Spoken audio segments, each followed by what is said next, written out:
floor tonight. But I made. So, very productive weekend. As you can see, like the frame is, there's way more stuff stuck to it now. There's a lot of stuff stuck to it. It's actually mostly complete as far as like the structural tubes.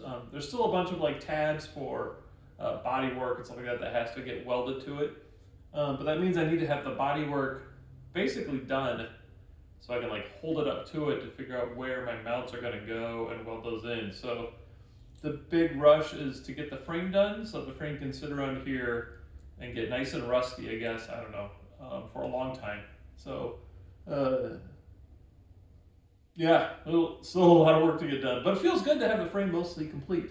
So anyway, next step, like I said, there's a bunch of stuff I'm working on kind of at the same time. So obviously there's the frame here. There's all the body work stuff that I'm doing at work, which actually I did some kind of carbon fiber test pieces. But excited because, by the way, the body's going to be carbon fiber.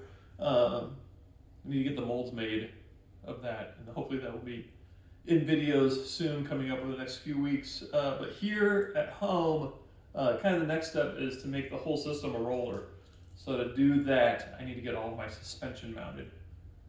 So the front suspension you've seen before, like it's that crazy structure that gets welded in and then the control arms bolt to it. And then I have that adjustment range for my control arms, which is kind of nice for the front. In the rear, we've never really talked about the rear suspension on the car. It's going to be very similar to what was on the car before on the original Doofwagon, which is just kind of like a 4-link that goes back to that aluminum axle that I have. But it bolts up right here. So I've got this big kind of gusset plate, is what I've been calling it, here on the frame, and it kind of ties into the main roll bar. There's like this main structural member. I even added more steel to the bottom to like, kind of like, just more reinforcement, right? No more repeats of Solo Nationals 2021. Yeah, so I've got this big gusset plate here, and it's got these 4 holes in it. So this top and bottom one, these are going to be the mounts for the rear control arms. And for the 4 links, like the trailing links that go back to the rear axle. But they don't actually mount to this. They actually mount to these plates, which I got from OSH Cut. This is a 70-75 aluminum, so it's super strong. It's basically a very similar, it's almost the same tensile strength as steel, but it's a third of the weight. So that part is really nice. And they mount, that's what this weird little bar is for here. They mount inside and outside. And you'll notice these 4 holes line up with these 4 holes. And then I added in, this is just for some lightening of the material. And then these access holes, this is for the jack shaft, which is right here. And then these holes line up with my mount holes that mount the bearing for the jack shaft.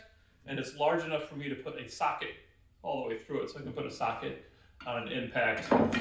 And then when everything's bolted together, if I need to tighten or loosen that bolt, I can just slide the whole socket through the system and tighten or loosen the bolt that holds the jack shaft bearing.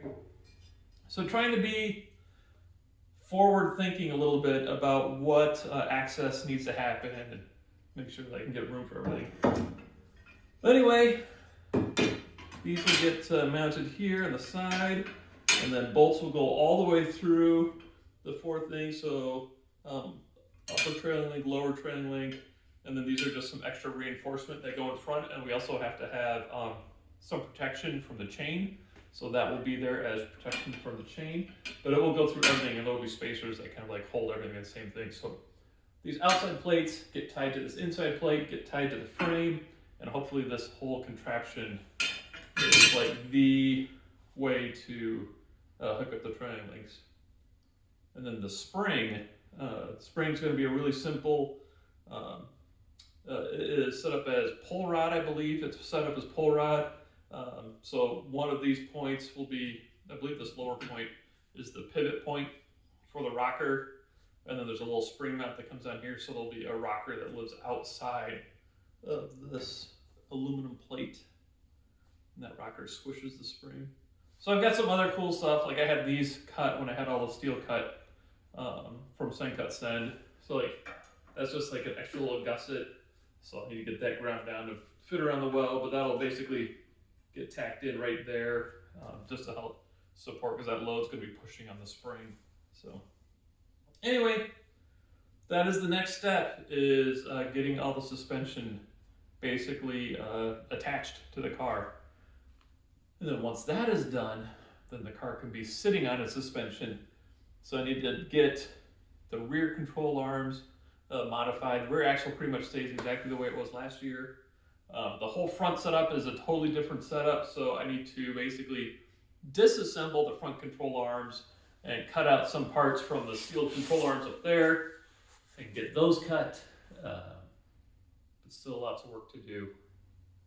And time's ticking, getting close to Christmas. So, good times. All right, guys, that's all I got. Love and kisses. Bye-bye.